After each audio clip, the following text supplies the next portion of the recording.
नमस्कार मेरे प्यारे साथियों, पीवाईक्यू गाइड यूट्यूब चैनल में आपका एक बार फिर से बहुत बहुत स्वागत है। हम अवर पास्ट वन क्लास 6 की सोशल साइंस की एनसीईआरटी पढ़ रहे हैं। हमारी ये जीएस एनसीईआरटी हैक्स की सीरीज सभी वनडे एग्जाम्स को लेकर टारगेटेड है। आज हम डे 5 में चैप्टर 3 देखेंगे। जिस किसी ने भी डे 1, 2, 3, 4 की वीडियोज नहीं देखी हैं, मैं उन्हें सजेस्ट करूँगा कि सबसे पहले वो डे 1, 2, 3, 4 की वीडियोज देख लें। उसके बाद डे 5 की वीडियोज अच्छे से समझ आएगी। चैप्टर 3 में है from gathering to the growing food. सबसे पहले गैदर करना चालू किया, फिर धीरे धीरे उन्होंने फूड ग्रो करना स्टार्ट किया। यहाँ से कुछ भी चीज़ इम्पोर्टेंट नहीं है। वैराइटीज ऑफ फूड की अगर बात करें, today most of our food such as fruit, vegetable, grain, milk, meat comes from the plant that are grown and the animals that are reared. हम अगर आज जो भी फल खा रहे हैं, वेजिटेबल खा रहे हैं, ग्रेन है, मिल्क है, मीट है, जो भी है, वो सभी का सभी हम प्लांट जो हम ग्रो करते हैं उनसे मिलता है, या फिर अगर बात करें तो जो एनिमल्स रियर करते हैं उनसे। Different plant grow in different conditions. जैसे अगर राइस की बात करें, यहाँ से क्वेश्चन आपके एग्जाम में बन सकता है। राइस की बात करेंगे तो rice require more water than wheat और बार्ले। वीट और बार्ले के कंपेयर में राइस को ज़्यादा वाटर की रिक्वायरमेंट होती है, इसीलिए डिफरेंट प्लांट्स डिफरेंट जगह पे ग्रो किए जाते हैं। This is why farmers grow some crops in some areas and not in other area. जहाँ वाटर की ज़्यादा अवेलेबिलिटी रहेगी, ज़मीन में ज़्यादा वाटर होगा, वहाँ पे हम राइस ग्रो करेंगे as compare to wheat and barley. Different animals के बारे में बात करें तो वो भी डिफरेंट एनवायरनमेंट्स को प्रेफर करते हैं। एग्जाम्पल के लिए यहाँ से क्वेश्चन बन सकता है, sheep and goat can survive more easily than the cattle in dry and hilly environment. अगर ड्राई और हिली एनवायरनमेंट की बात करें तो सीप और गैट सरवाइव कर सकते हैं more easily than the cattle. ठीक है, ये स्टेटमेंट बेस्ड क्वेश्चन यहाँ से बनने के चांसेस पूरे पूरे हैं, राइस के लिए और ये एनिमल्स के लिए। As you show in the chapter 2, women and man did not always produce their own food. छोड़िए, नेक्स्ट यहाँ पे देखते हैं the beginning of farming and herding. मतलब फार्मिंग की और हर्डिंग की शुरुआत कैसे हो रही है उसको वो समझा रहे हैं कि कैसे लोग फार्मर्स मतलब ग्रोन करना चालू कर दिया। अभी तक वो गैदरर थे, स्किल्ड गैदरर, हंटर गैदरर, अब उन्होंने रियरिंग चालू कर दी, एनिमल्स को टेम करना चालू कर दिया, वो उसमें बताया गया है। We have seen in the chapter 2 that the climate of the world was change. 12,000 साल पहले जब क्लाइमेट चेंज हो रहा था, बहुत ट्रॉपिकल लैंड में बहुत ही गर्मी पड़ रही थी, तो हमने देखा था ग्रासलैंड्स का डेवलपमेंट होने लगा था। तो वहाँ पे जैसे वीट और बार्ले भी एक तरीके की ग्रासेज हैं, तो लोगों को पता चला। So where the plants and animals that people used as a food. Plants और एनिमल्स को लोग एज ए फूड यूज करते थे। Man and women and children probably observe several things. अब उन्होंने ऑब्जर्व करना चालू किया। अभी तक वो गैदर कर रहे थे, केवल इकट्ठा करने में फोकस था। अब उन्होंने कुछ चीज़ें चालू की, जैसे places where edible plants were found. उन प्लेसेज को फोकस किया जहाँ पे एडिबल प्लांट्स मिलते हैं। कैसे उनका जो सीड है, बीज है, वो ब्रोक ऑफ होता है स्टॉक्स में, मतलब कैसे तना बनता है, कैसे वो ज़मीन पर गिर जाते हैं। New plants sprouted from them, उन सीड्स से नए प्लांट्स कैसे आ रहे हैं। Perhaps they begin looking after the plants and protecting them from the birds and the animals so that they could grow and the seeds could ripen. मतलब उन्होंने इन चीज़ों को ऑब्जर्व करना चालू कर दिया, प्लांट्स की देखभाल चालू कर दी, उन्हें प्रोटेक्ट करना चालू कर दिया, सीड्स कैसे राइपन हो रहे हैं, कैसे वो ग्रो हो रहे हैं, ये सारी चीज़ें वो ऑब्जर्व करने लगे। In this way people became farmers, यहाँ पे इन्होंने बताया। Now come to the herders के बारे में। अब ये कैसे टेम्स करना चालू करेंगे, वेरी इंपॉर्टेंट क्वेश्चन यहाँ से बन सकता है। Women and man children could also attract and tame animals by leaving food for them near the shelter. जहाँ वो रहते थे, भाई जब वो चीज़ें ग्रो कर रहे हैं तो उन्हें एक जगह रुकना पड़ेगा, तो जहाँ वो रहते थे तो उसी के आसपास वो कुछ खाने के लिए भोजन छोड़ देते थे। किसके लिए? एनिमल्स को टेम करने के लिए, लोहाने के लिए।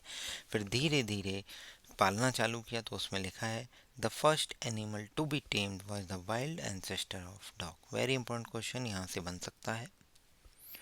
Letter people encourage animals that were relatively gentle to come near the camps where they lived. जिन कैंप्स के पास वो रहते थे वहाँ पे लोगों ने इन एनिमल्स को एनकरेज करना चालू किया जो रिलेटिवली जेंटल थे। जैसे अभी सीप और गोट भी ये लोग टेम करना स्टार्ट करेंगे। अभी वाइल्ड एंसेस्टर्स ऑफ डॉग पे फोकस करना है। दीज एनिमल्स सच एज सीप और गोट, cattle, also pig lives in herd.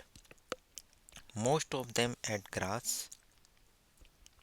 Often people protected these animals from the attack by the wild animal. Other wild animals उन पर attack ना करें तो लोग इनको भी प्रोटेक्ट करते थे, लाइक द वे प्लांट्स को प्रोटेक्ट करते थे। और इसी सीरीज में वो लोग हर्डर्स बन गए। नेक्स्ट वर्ड बताया गया डोमेस्टिकेशन। यहाँ से क्वेश्चन बन सकता है डोमेस्टिकेशन क्या होता है। डोमेस्टिकेशन एक प्रोसेस है, एक प्रोसेस को नाम दिया गया है in which people grow plants and look after the animals.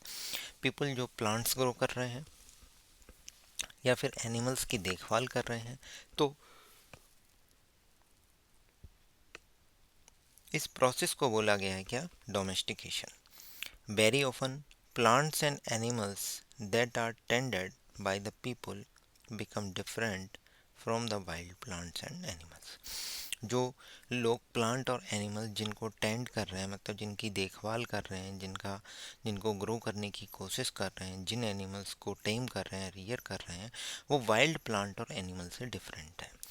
This is because people select plant and animals for domestication. सही बात है, वो वही प्लांट्स और एनिमल्स को ग्रो करेंगे, मतलब अपने डोमेस्टिकेशन के लिए रखेंगे, जो सेलेक्टिव होंगे। क्या सिलेक्शन का प्रोसेस है वो बताया गया। For example, they select those plants and animals that are not prone to disease. उन्हें कोई बीमारी ना लगे, इस तरीके से। अब यह उन्हें कैसे पता चला?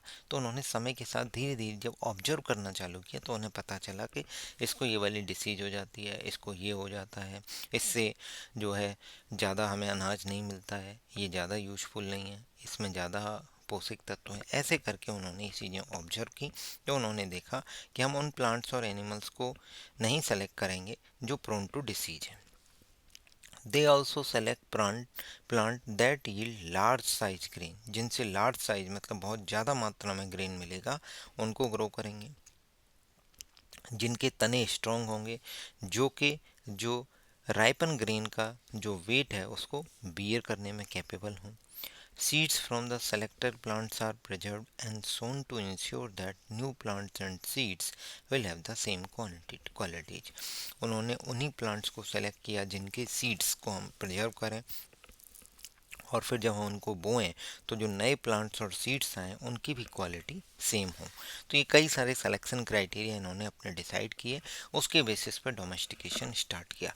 Domestication is not only for the animals, domestication is also for the plants. ये ध्यान रखना है। People grow plants and look after animals. अब एनिमल्स का सिलेक्शन है, उसके बारे में बताया। Amongst animals those that are relatively gentle are selected for breeding. मतलब उन्हीं को पाल रहे हैं जो रिलेटिवली जेंटल है। As a result gradually domesticated animals and plants become different from the wild animals. जो खूंखार हैं, जो पाल रहे हैं, जो खिला रहे हैं, उन्हीं को मार डालें, तो ऐसे एनिमल्स को उन्होंने नहीं पाला। तो एनिमल्स का क्राइटेरिया भी उन्होंने बताया और प्लांट्स का भी क्राइटेरिया उन्होंने बताया कि उन्होंने किस किस प्लांट्स और किस किस एनिमल्स के लिए उन्होंने अपना सिलेक्शन क्राइटेरिया रखा है। For example, the teeth and horns of wild animals are usually large than those of domesticated animals. जो टीथ हैं, जो उनके हॉर्न्स हैं वाइल्ड एनिमल्स के बहुत लार्ज हैं। जैसे ये वाला अगर देखेंगे तो ये वाइल्ड एनिमल्स का है और ये रिलेटिवली जेंटल एनिमल्स का है, इन्हीं को डोमेस्टिकेट करेंगे, ये वाइल्ड एनिमल्स का है। Domestication was a gradual process, सही बात है, that took place in many parts of the world. It began about 12,000 years ago. Virtually all the plants and animals produce that we use today is the result of domestication। तो domestication का ही result है आज हम जिन plants को grow कर रहे हैं, use कर रहे हैं, एनिमल्स को। अगर हम कुछ अर्लीस्ट प्लांट की बात करें जो डोमेस्टिकेट किए गए तो वीट और बार्ले हैं, ध्यान रखना है। Earliest domesticated animals include sheep और गॉट। इससे पहले मैंने आपको बताया था वाइल्ड एंसेस्टर ऑफ गॉड, यहाँ से क्वेश्चन बनने के पूरे पूरे चांसेस हैं। ठीक है, तो ये प्रोसेस आपको पूरा का पूरा समझ आ गया होगा कि किस तरीके से जो है जो लोग थे वो हर्डर्स बन गए, एनिमल्स को टेम करना चालू कर दिया और साथ ही साथ उन्होंने प्लांट ग्रो करना स्टार्ट किया, वो फार्मर्स बन गए। अब जो ग्रेन्स है वो किस तरीके से यूज हो रहा है, एज ए सीड यूज कर सकते हैं, एज ए फूड यूज कर सकते हैं, एज ए गिफ्ट यूज कर सकते हैं और स्टोर कर सकते हैं। अब भाई स्टोर करने की बात आ रही है तो अब वो कुछ ना कुछ नए तरीके अपनाएंगे, उसको देखते हैं। If you plant a seed you will notice that it takes some times to grow. बिल्कुल सही बात है, माइट भी कुछ दिन लग जाएं, कुछ हफ्ते लग जाएं, कुछ महीने लग जाएं और कुछ ईयर्स भी लग सकते हैं। When people began growing plants, it means that they had to stay in the same place for a long time, looking after the plant, watering, weeding, driving away the animals and the birds till the grain is ripened। बिल्कुल सही बात है, जब वो farmers बनने जा रहे हैं तो इसका मतलब अब उन्हें एक जगह पर रुकना पड़ेगा। अब वो हंटिंग नहीं करेंगे, इधर उधर नहीं घूमेंगे, अब वो ग्रोअर बन गए, ग्रो कर रहे हैं। तो उन्होंने जो है they had to stay in the same place for a long time, long time के लिए किसी एक प्लेस पर रहना चालू कर दिया। इसी तरीके से धीरे धीरे विलेज बनेंगे, ट्राइब्स बनेंगे। And then the grain had to be used carefully, as grain had to be stored for both food and seed, people had to think of the ways of storing it. जैसे जैसे आवश्यकता ही आविष्कार की जननी है, जैसे जैसे उन्होंने फूड्स को ग्रो करना स्टार्ट किया तो उन्होंने बोला इतना तो हम नहीं खा पाएंगे तो हम इसको स्टोर कर लेते हैं, इसको गिफ्ट कर देंगे, इसको एज अ सीड यूज कर लेंगे। तो ये सब चीज़ें आई। तो जब स्टोर की बात आई तो उन्होंने कहा हम कहाँ स्टोर करेंगे, तो आया in the many areas they began making large clay pots और वूवन बास्केट, हाथ से बनी हुई बास्केट बनाई या फिर मिट्टी के अंदर गड्ढा किया, डक पिट्स बनाए into the ground. Very important. कैसे कैसे स्टोर करते थे, लार्ज क्ले पॉट में स्टोर करते थे, वुवन बास्केट्स में और डक पिट्स में। स्टोरिंग एनिमल्स के बारे में बताया गया है, animal multiply naturally, besides if they are look after carefully they provide milk which are very important source of food and meat. अगर उनकी अच्छे से देखभाल की जा रही है तो हमें मिल्क भी देंगे और मीट भी देंगे, जो कि इंपॉर्टेंट सोर्स ऑफ फूड है। In other words, animals that are reared can be used as a store of food। तो एनिमल्स जो रियर किया रहे हैं वो खुद में स्टोर ऑफ फूड है, समझ में आ गया, क्योंकि वो हमें मिल्क प्रोवाइड कर रहे हैं, मीट प्रोवाइड कर रहे हैं।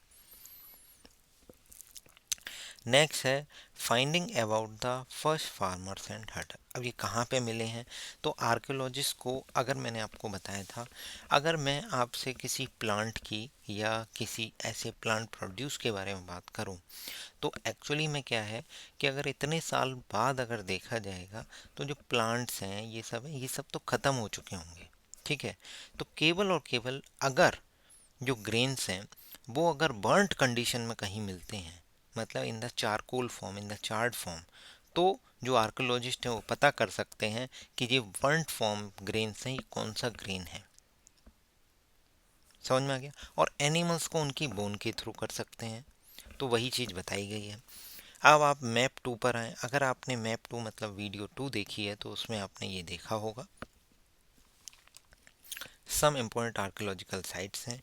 इसमें कुछ न्यूलिथिक साइट्स हैं जो ब्लू बॉक्स बने हैं, जैसे हल्लूर है, पीएमपल्ली है, कोल्डी हवा है, मेहरगढ़ है, चिरांद है, बुर्जा होम है, मेहरगढ़ है, सॉरी ये मेहरगढ़ नहीं, महागारा है, दाजोली हेडिंग है। ठीक है, तो उसके बारे में बताया है। You will notice A blue square. Blue square कौन से हैं? पैलियोलिथिक साइड में आपको अभी बता चुका। Each mark a site from where archaeologist have found the evidence of early farmers and herders. These are found all over the subcontinent. Some of the most important one are in the northwest, present day Kashmir, east में, south India में। मैंने अभी जो map पे ये सारी बताई, सिर्फ डिफरेंट डिफरेंट डायरेक्शन में, इधर भी हैं इधर भी हैं, पूरे सब कंटिनेंट में है। To find out whether these sites were the settlements of farmers and herders, scientist study the evidence. अब साइंटिस्ट को कैसे पता चलेगा, जो आर्कोलॉजिस्ट हैं उनको कैसे पता चलेगा? तो उन्होंने जो फार्मर्स के सेटलमेंट हैं और हार्डर्स हैं वहाँ पे कुछ चीज़ें पाई हैं। जैसे मैंने आपको बताया था कि ग्रेन बर्न्ड फॉर्म में मिल जाए और बोन्स मिल जाए, तो उससे हमें आइडिया लग जाएगा कौन से एनिमल्स रियर करते थे, टैम करते थे वो, और कौन से ग्रेन्स हैं जिनको वो ग्रो करते थे। One of the most existing find include remains of burned grains, burnt accidentally या फिर पर्पजली, जैसे भी हुआ, बट अगर बर्न्ट ग्रेन्स के रिमेन्स मिले हैं तो वहाँ से वो पता कर सकते हैं कि वहाँ पे कौन सा जो है ग्रेन ग्रो किया जाता था।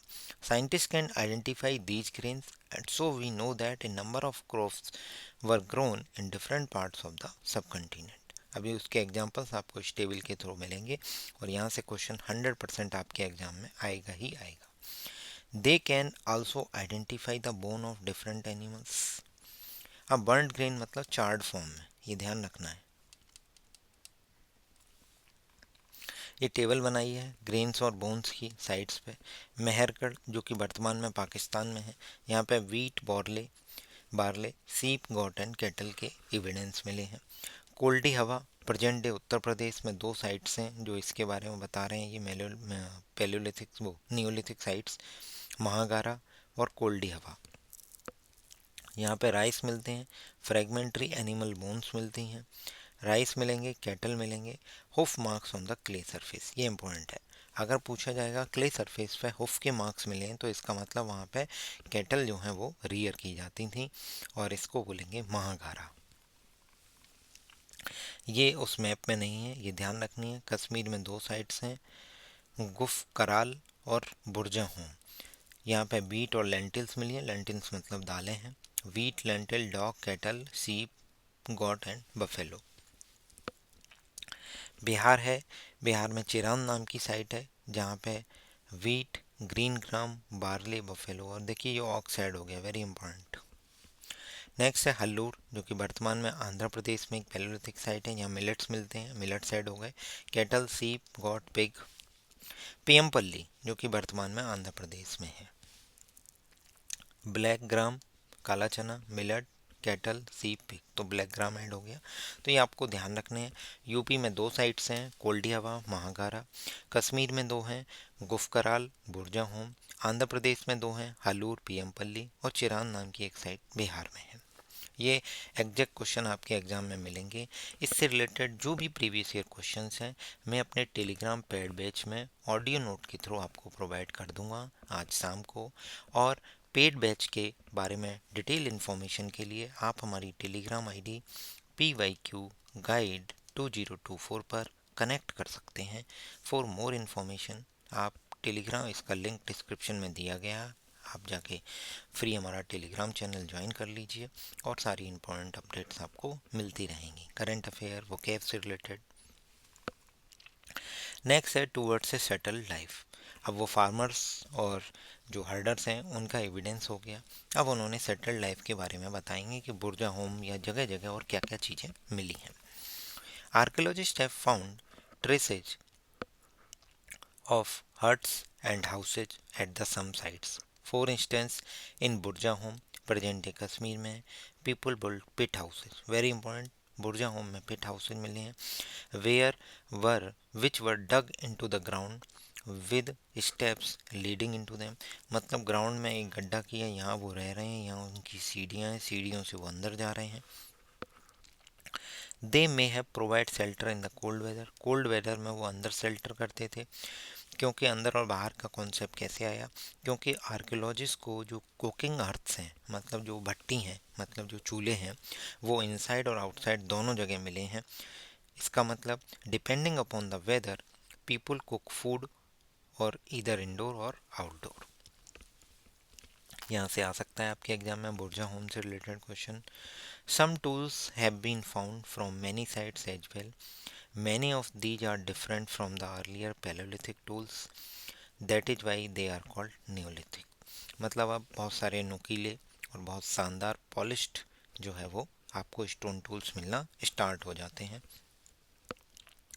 Include tools that were polished to give a fine cutting edge, काफ़ी नुकीले हैं। And mortars and pestles use for the grinding grains. मतलब ये क्या है, ओखली सुनी होगी आपने, ओखली, ओखली में वो लोग जो है क्या नाम है, जो ग्रेन्स हैं या अलग प्लांट प्रोड्यूस हैं उनको ग्राइंड कर रहे हैं। Mortars and pestles are used for grinding grain even today, आज भी यूज किया जाता है। जैसे आपने देखा होगा कई सारे डॉक्टर्स जो दवाइयाँ पीस के देते हैं छोटे छोटे बच्चों को, तो वो उसी ओखली में पीसते हैं। Several thousand years later at the same time tools or Paleolithic types continued to be made and used, and remember some tools were made out of bones. Bone से मिलकर बने हैं।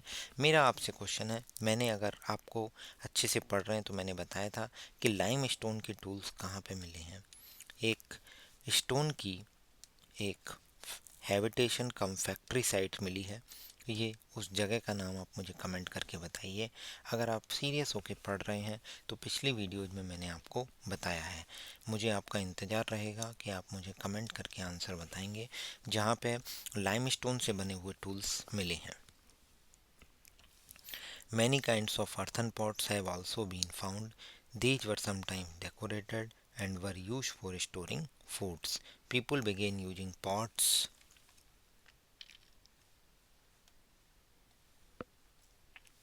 for cooking food, especially grains like rice। ये ध्यान रखना है, earthen pots का use cooking food के लिए किया जा रहा है, स्पेशली राइस के लिए। Wheat and lentils that are now became important part of our the diet. Besides they began weaving clothes, अब उन्होंने क्लॉथ्स को भी वीव करना चालू कर दिया है। Using different types of material यानी कॉटन, यानी पैलोलिथिक पीरियड में आपको कॉटन भी ग्रो करना मिल जाएगी। ठीक है, नेक्स्ट है do did these things change everywhere all at once? Not quite. In many areas, men and women still continue to hunt and gather food. Elsewhere, people adopted farming and herding slowly over the several thousand years ago. Besides, in some cases, people try to combine these activities, doing different things during different seasons। मतलब वो आप कहना चाह रहे हैं क्या ये सारे चेंजेज एकदम से तुरंत हो गए? तो जी नहीं, ऐसा नहीं है। कई प्लेसेस से जहाँ पे लोग अभी भी हंट कर रहे हैं, फूड को गैदर कर रहे हैं, धीरे धीरे वो फार्मिंग और हर्डिंग की तरफ शिफ्ट होते हैं। और आज की स्थिति ये है, अब कंबाइन एक्टिविटी को फोकस कर रहे हैं डिफरेंट थिंग्स और डिफरेंट सीजन्स के हिसाब से। Archaeology do not tell us directly about this, बिल्कुल सही बात है। आर्कियोलॉजी अब हमें जो कस्टम्स और प्रैक्टिस वो फॉलो कर रहे हैं उसके बारे में डायरेक्टली नहीं बताती। Scholars have studied the lifes of present day farmers who practice simple agriculture. They also have studied the life of herders, उन्होंने हर्डर्स की लाइफ को स्टडी किया। Many of these farmers and herders lives in the group called tribes. जो बहुत सारे farmers हैं, जो herders हैं, जो ग्रुप में रहते हैं, उन्हें ट्राइब्स बोलते हैं। Scholars find that they follow certain customs and practices that may have existed earlier as well. अगर आज की ट्राइब्स की बात करेंगे तो वो जो कस्टम्स प्रैक्टिस फॉलो करते हैं वो इससे पहले भी फॉलो होती थी। जैसे ट्राइब्स के बारे में कुछ चीज़ें इम्पॉर्टेंट हैं वो मैं आपको बता देता हूँ। Usually 2 or 3 generations live together in a small settlements is called village. Most families are related to one another. Group of such families is called tribe. पहले विलेज बताए, फिर ट्राइब बताई, क्योंकि उसमें 2 और 3 जनरेशन के लोग एक ही जगह पे रह रहे हैं। और फिर धीरे धीरे धीरे धीरे वो जो पूरा ग्रुप बनता गया, उस पूरी मोस्ट फैमिलीज को जो एक दूसरे से रिलेटेड है उन्हें ट्राइब बताया गया। Tribe follow the occupation of hunting, gathering, farming, herding, fishing. Usually अब वोमेन के बारे में बताया कि वोमेन क्या करती थी, मेंस क्या करते थे, बच्चे क्या करते थे। Women do most of agriculture work, जैसे preparation of ground, sowing seeds, looking after the growing plants, harvesting grains. इसी तरीके से चिल्ड्रन के लिए बताया गया है कि चिल्ड्रन प्लांट्स की देखरेख करते थे, एनिमल्स और पक्षियों को दूर भगाते थे जिससे कि वो उनको नष्ट ना करें। वोमेन थ्रेश करती थी, हस्क करती थी, ग्राइंड करती थी ग्रेन्स को। मैन ज़्यादातर क्या करते थे, जो लार्ज हर्ड ऑफ एनिमल्स हैं उनको लीड करते थे इन सर्च ऑफ पास्चर्स, मतलब घास के मैदान के लिए वो लोग निकल जाते थे। चिल्ड्रन छोटे मोटे जो फॉक होते थे उनको लीड करते थे। और क्लीनिंग ऑफ एनिमल और मिल्किंग ये मैन और वोमेन दोनों करते थे। वोमेन और मैन पॉट्स बनाते थे, बास्केट बनाते थे, टूल्स बनाते थे, हट्स बनाते थे। They also take part in singing, dancing, decorating their huts. इसी तरीके से तो आपको फोक डांस और ये फोक सॉन्ग्स मिलते हैं। ठीक है, अब कुछ मेंस की बात करें, इन्हें लीडर्स डिक्लेयर किया जाता था। क्यों? क्योंकि वो ओल्ड होते थे, एक्सपीरियंस होते थे। कई बार यंग ब्रेव वॉरियर्स और प्रीस्ट जो हैं उन्हें भी लीडर्स बना दिया जाता था। ओल्ड वुमेन्स की रेस्पेक्ट की जाती थी क्योंकि उनके पास विजडम होता था, एक्सपीरियंस होता था। आज भी डॉक्टर के पास जाओ तो डॉक्टर बोलते हैं अपने बड़ों से सलाह ले लेना। तो इसका मतलब क्या होता है कि जो ओल्ड वुमेन्स हैं उनकी रेस्पेक्ट की जा रही है उनके विजडम और उनके एक्सपीरियंस के बेसिस पे। Tribes have rich and unique cultural tradition, including their language, music, stories, paintings. They also have their own gods and goddess. उनके खुद के देवी देवता हैं जिनकी वो पूजा करते हैं, या फिर उनके कुछ स्पेसिफिक कल्चरल ट्रेडिशंस हैं, कुछ उनकी स्पेसिफिक लैंग्वेज है, म्यूजिक है, स्टोरीज है, पेंटिंग है, जैसे आपने देखा होगा, और मार्शल आर्ट्स हैं। ये सब चीज़ें जो हैं, फोक डांस हैं, ट्राइब्स हैं, फोक सॉन्ग्स हैं, तो ये सब चीज़ें उनकी स्पेसिफिक है, यूनिक है, उनके कल्चर का पार्ट है। What makes tribe different from many other societies? You will be studying about its land, forest, grasslands, water, regarded as a wealth of entire tribe. जो लैंड है, फॉरेस्ट है, grassland है, water है, वो entire tribe के लिए, उसके लिए वेल्थ है, पूजा है, धन है। कोई भी शेयर कर सकता है, यूज कर सकता है। There is no difference between the rich and poor. तो यही बता रहे हैं कि ट्राइब्स और जो मैनी अदर सोसाइटी हैं उनके बीच में क्या डिफरेंस है, कि वो जो भी नेचर से रिलेटेड चीज़ें हैं उन्हें भगवान मानते हैं, वेल्थ मानते हैं, और कोई भी यूज कर सकता है, चाहे वो रिच हो चाहे पुअर हो। इस तरीके से हमने ये चैप्टर 3 किया है। कल हम कंटिन्यू करेंगे डे 6 में, यहाँ से मेहरगढ़ से, और एंड करेंगे इस चैप्टर 3 को। उम्मीद करता हूँ यहाँ से आपको डायरेक्ट क्वेश्चन मिलेंगे एग्ज़ाम में, और जो भी प्रीवियस ईयर में इससे रिलेटेड क्वेश्चंस आए हैं वो मैं आपको आज ऑडियो नोट के थ्रू पेड टेलीग्राम बैच में कवर करा दूंगा। आप कमेंट करके मुझे इसका आंसर बताइए। आप सभी का धन्यवाद। चैनल पर नए हैं तो चैनल को सब्सक्राइब कीजिए। Thank you, keep sharing.